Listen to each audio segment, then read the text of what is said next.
And so let me quote a couple of statistics. When we did the Transformational Church study of 7,000 churches, we called 7,000 churches, maybe some of yours. We did a phone survey and we asked them a series of questions about what percentage of people were engaged in mission and ministry. Were they growing? Were they declining? Were they doing this or doing that? We had a series of questions, and then we sent out several dozen consultants to go visit with 250 of them that had certain characteristics for which we were looking. And the end result is this. Here's what we found, is that the majority of people in the majority of churches are unengaged in any meaningful ministry, mission, or service. I want you not to miss this. Now, you probably already know this because we even have a pithy nickname for this problem. We call it the 80-20 rule, which is kind of a fascinating idea that we would come up with a nickname for something I think is a pretty egregious sin.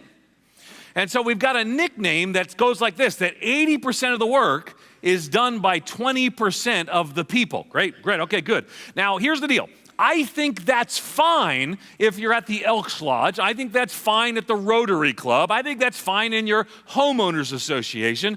But I'm convinced that that is quite contrary to the teachings of Scripture about God's people engaging in mission and ministry. We have made it normal in our churches. We have made it acceptable to sit there week after week and do nothing and still consider yourself a follower of Jesus. And I think part of the challenge is, again, we've made it normal. We've made it acceptable to sit there week after week and still do nothing and still call yourself a follower of Jesus. So what happens is that we can make better facilities. And listen, I'm a believer in that, right? I've written on this extensively. I've spoken on this extensively. I wouldn't be here at this meeting if I didn't believe that tools can be helpful. So we are going to be surrounded by tools the next 2 days. But we need to remember that these are tools and not the goal. What the goal is that we might be focused on God's glory and leading people to engage in His mission. And so if our goal is to have a better church building, then the end result will be we will teach people that their goal is to come and sit in our beautiful church building. And they'll do it. They like it. They'll sit there lined up row after row after row like shelves at Walmart facing forward, watching 20 people on the stage do the ministry and think that they have done their duty to God by coming.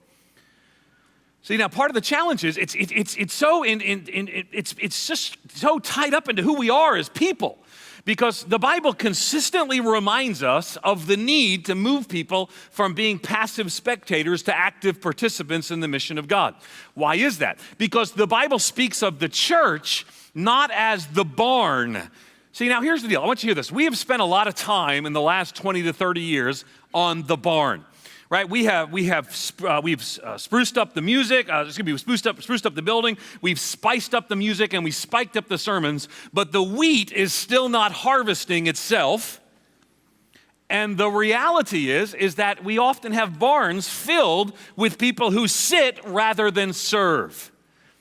When the Bible gives a very different picture. 1 Corinthians 12:7 puts it this way. It says this: a manifestation of the Spirit is given to each person to produce what is beneficial, or some translations say for the common good.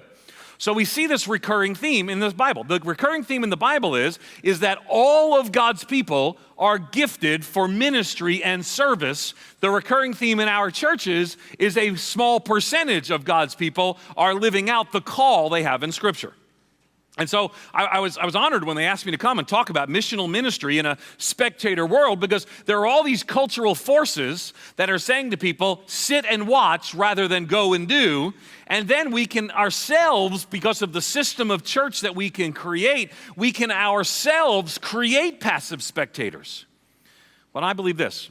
I believe that any system, church system, organizational system, any system that disempowers and demotivates the people of God is unhelpful and perhaps sinful.